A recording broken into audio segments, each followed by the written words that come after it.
હર્ષ અને અર્જુન કેસરને લેવા છે કે એમના ઘર સુધી ગયા છે. હર્ષ બિચારો કેટલો ચિંતામાં અને અકળાયેલો છે. આવા સમયે આપણે આપણા છોકરાઓને સાચવવાના કે નહીં? મોટી બેન, નિર્મળા બેનની આખી વાત જાણવી જરૂરી છે. નિર્મળા બેન,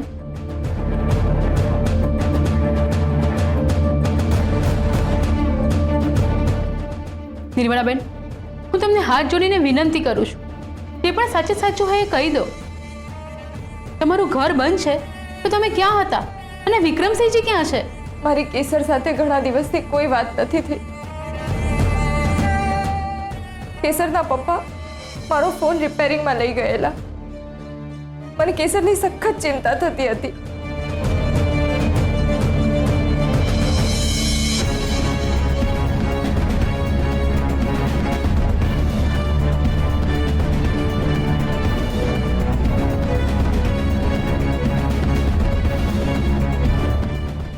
એટલું બધું વાગ્યું.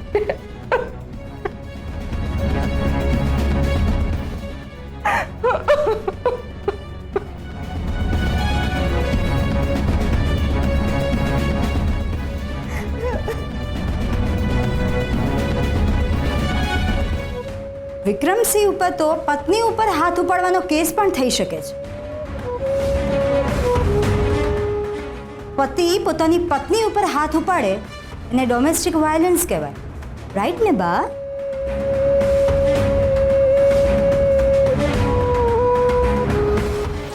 નિર્મળાબેન, તમે બિલકુલ ચિંતા ના કરતા. બા તમારા જેવી મહિલાઓ માટે જ NGO ચલાવે છે.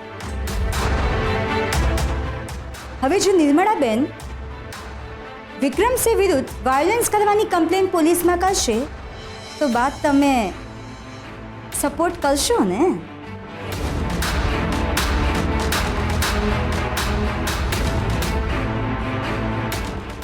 ના ના, હું કેસરના પપ્પા વિરુદ્ધ કોઈ પોલીસ કમ્પ્લેન નહીં કરું.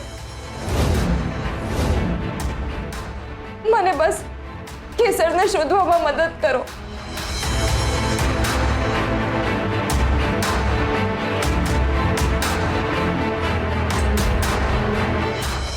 વિક્રમસિંહ દળવા જવાના બસ સ્ટેન્ડ પાસે હતો. બહુ દૂર નહીં ગયો હોય. બરાબર સમજી ગયા? આપણા માણસોને મોકલીને એવી ધોલાઈ કરો કે એના પગ પર ઉભો રહેવાને પણ લાયક ના રહે. રૂપિયા લઈને પણ અમારી સાથે છેતરપિંડી કરી છે એણે. અમારી બધી મહેનત પર પાણી ફેરવી દીધું. અને હા, પછી તમે તમારું લોકેશન ફટાફટ બદલી કાઢજો. સમજ્યા?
હર્ષ અને અર્જુન હમણાં આવતા જ હશે.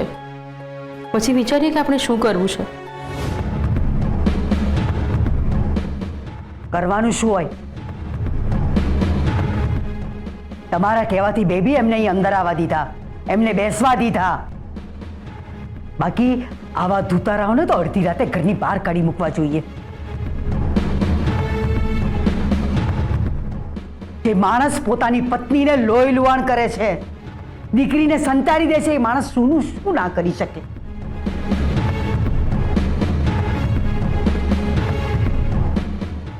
મારી કેસરને શોધી લાવો.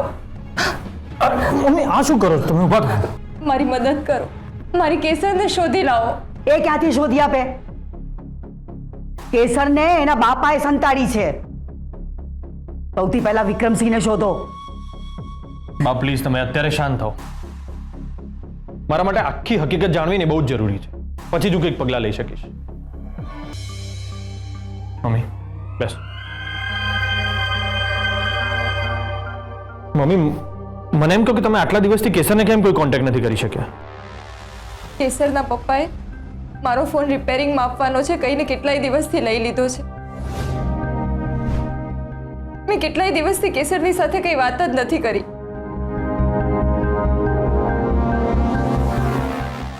ગમે તેમ કરી તેમના ફોનથી તમને ફોન લગાડ્યો, પણ તમે ઉપાડ્યો જ નહીં. એટલે એ ફોન તમે કર્યો હતો? અમને એમ કે એ ફોન વિક્રમસિંહે કર્યો છે ને અમે એમને ઇન્ફોર્મ નતા કરવા માંગતા કે અમે લોકો ત્યાં આવી રહ્યા છે, એટલે મેં ફોન ના ઉપાડ્યો. પણ એ વખતે તમે ઘરે જ હતા? હા, પણ હું પછી મંદિર ગઈ હતી.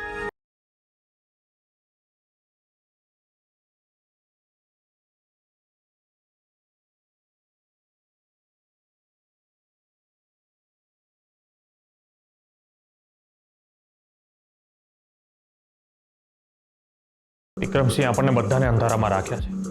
લગ્ન વખતે તો એ જે પણ જુઠ્ઠું બોલ્યા ને એ બધું મેં ચલાવી લીધું. હું કંઈ ના બોલ્યો, મારી વર્દી જતી રહી ને હું કંઈ જ ના બોલ્યો. પણ હવે હદ થાય છે, અને આ વખતે વાત મારી પત્ની કેસરની છે. મમ્મી, હું વિક્રમસિંહની વિરુદ્ધ પોલીસ કમ્પ્લેન કરીશ અને તમારે એમની વિરુદ્ધ જુબાની આપવી પડશે.